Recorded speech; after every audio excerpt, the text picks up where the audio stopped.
بات بہت پہلے کی ہے جب اللہ نے شنیوار کو بنی اسرائیل کے لیے آرام کا دن اور عبادت کا دن بنایا تھا۔ پیغمبر موسیٰ علیہ السلام کے بعد کئی سالوں کے لیے آرام کا دن ایمانداری سے ایک دھارمک دن کے روپ میں منایا گیا، پر پیغمبر داؤد علیہ السلام کے زمانے میں بنی اسرائیل میں سے ایک گروپ جو ایلا بندرگاہ میں رہتے تھے، انہوں نے اس نیم کو توڑ دیا۔ ایلا کے لوگ مکھیہ روپ سے مچھوارے تھے۔ اللہ نے ان لوگوں کے ایمان کو آزمایا۔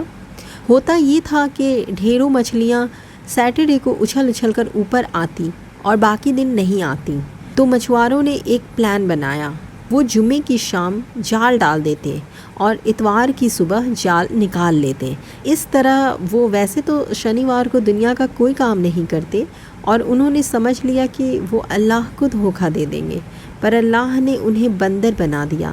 جیسا گناہ ویسی ہی سزا ہوتی ہے۔ انہوں نے اللہ کے حکم کو بدلا، اللہ نے ان کی شکلیں بدل دی، پر وہاں سب لوگ ویسے نہیں تھے۔ وہاں 3 طرح کے لوگ تھے۔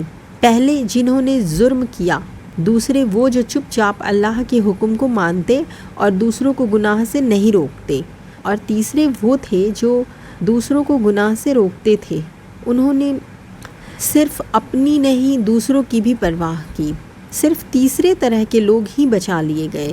اس کہانی میں ہمارے لیے بہت سارے سبق ہیں۔